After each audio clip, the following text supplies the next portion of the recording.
La cosecha de las almas vacías.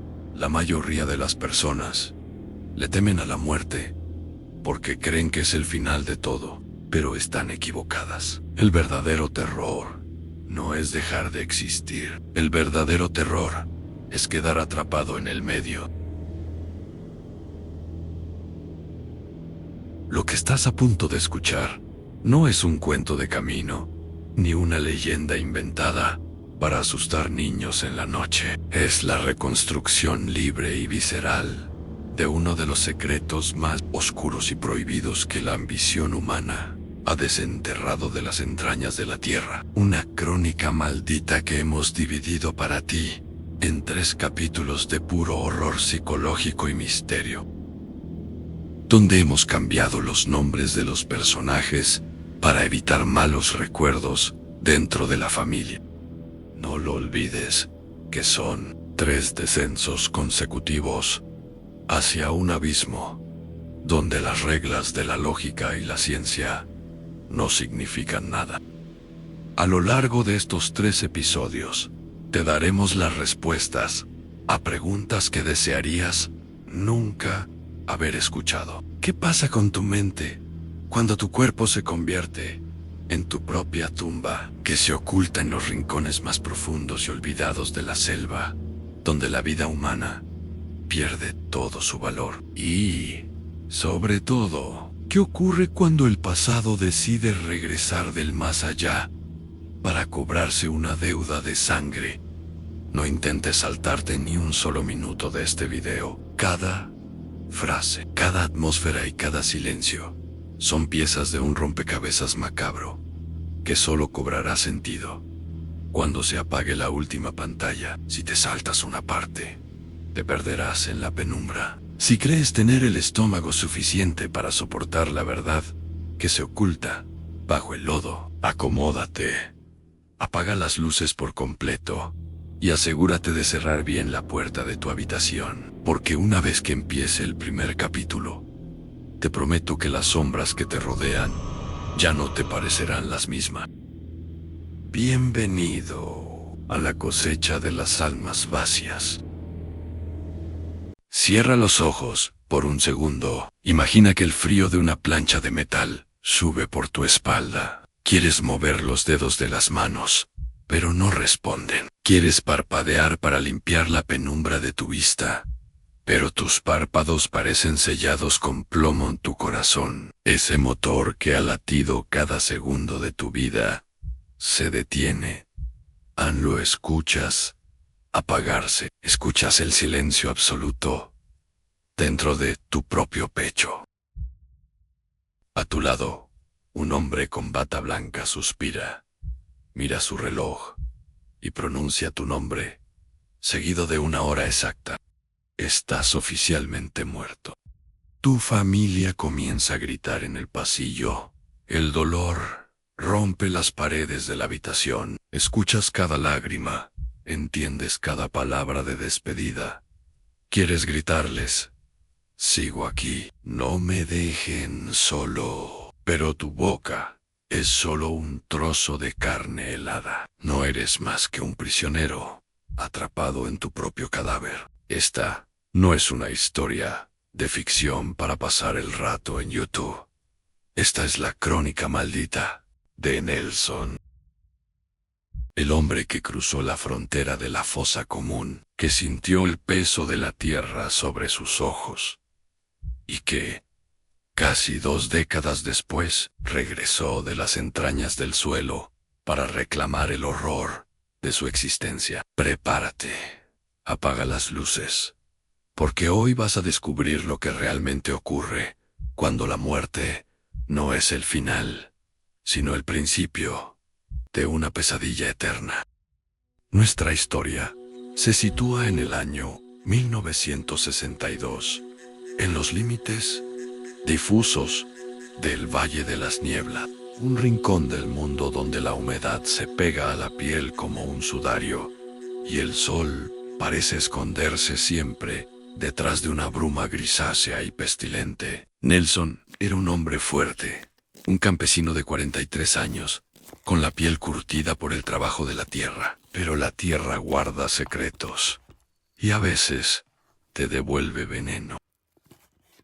A finales de abril, Nelson comenzó a cambiar. Sus ojos, antes llenos de vida, se tornaron de un color amarillento y mortecino. Empezó con una tos leve, que en cuestión de días se convirtió en un moco espeso, mezclado con hilos de sangre negra. Su cuerpo ardía en una fiebre que ningún médico local lograba comprender. Parecía que su sangre estaba cocinando por dentro.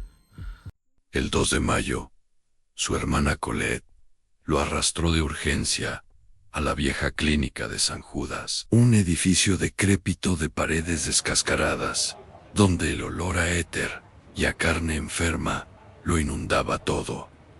Nelson ya no podía sostener su propia cabeza. Los dos médicos de guardia, hombres formados en la fría y racional ciencia occidental, lo conectaron a los pocos aparatos disponibles. El diagnóstico era incomprensible.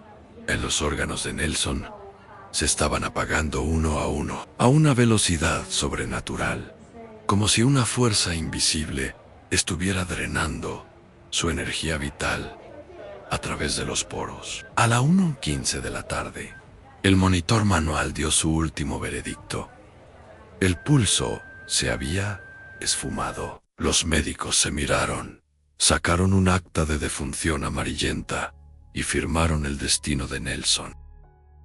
Pero el alma de Nelson no se había marchado. Mientras los médicos daban el pésame a Colette, Nelson experimentó el primer síntoma del horror absoluto en la separación. Su conciencia se desprendió del cuerpo físico. Flotaba en una de las esquinas superiores de la habitación, pegado al techo húmedo. Desde allí arriba, con una claridad espantosa, vio su propio cuerpo tendido en la camilla. Vio cómo la enfermera se acercaba con desdén y le subía una sábana blanca, rígida y sucia sobre el rostro. Sintió el calor de la tela sobre su nariz muerta. Podía oír llanto desgarrador de su hermana Colette a pocos metros, el crujido de sus zapatos sobre el suelo de cemento. Ann quería gritarle, quería bajar del techo y tocarle el hombro, pero el cuerpo físico ya no obedecía a la mente. Estaba atrapado en el umbral entre los vivos y los muertos, viendo cómo el mundo continuaba sin él. El cuerpo de Nelson fue entregado a su familia esa misma tarde. En el Valle de las Nieblas, los muertos no se conservan por mucho tiempo debido al calor sofocante del trópico. El velatorio se organizó a toda prisa en la pequeña sala de su casa, un espacio iluminado apenas por 4 cirios de cera rancia que goteaban grasa sobre el suelo de madera. Imagina la tortura psicológica de Nelson. Su conciencia había vuelto a descender y a encajarse dentro del cadáver, pero sin la capacidad de activar un solo músculo. Estaba allí, tumbado en un camastro de madera, rodeado por el olor a flores marchitas y el humo denso del incienso que intentaba ocultar el hedor de la muerte aparente. Podía olerlo todo. Podía sentir la rigidez de sus propios brazos cruzados sobre el pecho. Escuchaba a los vecinos murmurar en la cocina. Era un buen hombre, pero terco, decían unos. Nelson buscó su propio final, susurraban otros, pero lo más aterrador ocurrió cuando los hombres de la funeraria trajeron el ataúd. Era una caja tosca, construida con tablones de pino mal cepillados, que olía a resina fresca y a encierro. Nelson sintió las manos toscas de los sepultureros levantándolo. Sintió la pérdida de gravedad por unos segundos y luego el golpe seco cuando su espalda tocó el fondo de la madera. El espacio era tan estrecho que sus hombros chocaban con los laterales. El aire comenzó a volverse denso, escaso, cargado del dióxido de carbono de su propia respiración invisible. Colette se acercó por última vez. Nelson sintió una lágrima caliente caer directamente sobre su frente congelada. Ella se despidió con un beso tembloroso en su mejilla. «Descansa en paz, hermano», susurró. Esas palabras resonaron en los oídos mudos de Nelson como una condena de cadena perpetua. Él quería romper la parálisis, quería golpear las paredes de madera, quería abrir los ojos y demostrar que la vida seguía latiendo en lo más profundo de sus células, pero el silencio de su carne era absoluto. Llegó el momento que fracturó para siempre la cordura de Nelson.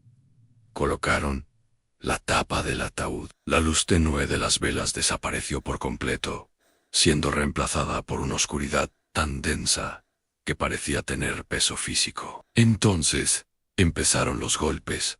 Clang, clang. Los sepultureros comenzaron a sellar la caja. Cada impacto del martillo vibraba directamente en el cráneo de Nelson, amplificado por la acústica del encierro. Pero el constructor de la caja había cometido un error de cálculo, o tal vez no fue un error. En la esquina derecha del ataúd, un clavo largo, oxidado y afilado, fue introducido con demasiada fuerza. Nelson no podía ver nada, pero sintió cómo la madera se editaba. Un milisegundo después, la punta ardiente del hierro perforó la tapa interior, atravesó el espacio vacío y se clavó profundamente en su mejilla derecha, desgarrando la carne muerta hasta tocar el hueso de la mandíbula. El dolor fue un estallido de fuego blanco en su cerebro. Un ser vivo habría gritado hasta desgarrarse las cuerdas vocales, se habría retorcido de agonía. Nelson solo pudo derramar una lágrima de sangre que corrió lentamente por su oreja, empapando el fondo de la caja. Estaba sangrando en silencio, herido dentro de su propia tumba.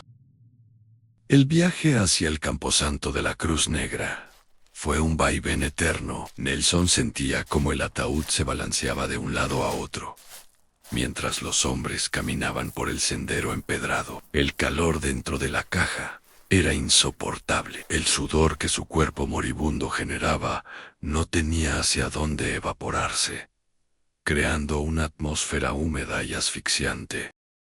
Finalmente, el ataúd se detuvo. Nelson escuchó el crujido de las cuerdas frotándose contra la madera. Sintió la aterradora sensación de caer al vacío mientras descendían la caja al pozo profundo de 2 metros que habían cavado en la tierra húmeda. ¡Pum! El ataúd tocó el fondo de la fosa y luego el sonido definitivo, el sonido que destruye toda esperanza humana, el golpe rítmico, pesado y sordo de las paladas de tierra cayendo sobre la tapa. Primero sonó hueco, como un tambor lejano. ¡Pum! ¡Pum! Pero a medida que la fosa se llenaba, el sonido se volvió más apagado, más denso, hasta que se transformó en una presión física. Los tablones de pino comenzaron a crujir bajo el peso de toneladas de lodo y piedras. Nelson estaba enterrado vivo, sepultado en las entrañas de la tierra, condenado al olvido, en el capítulo 1 de su trágica inmortalidad.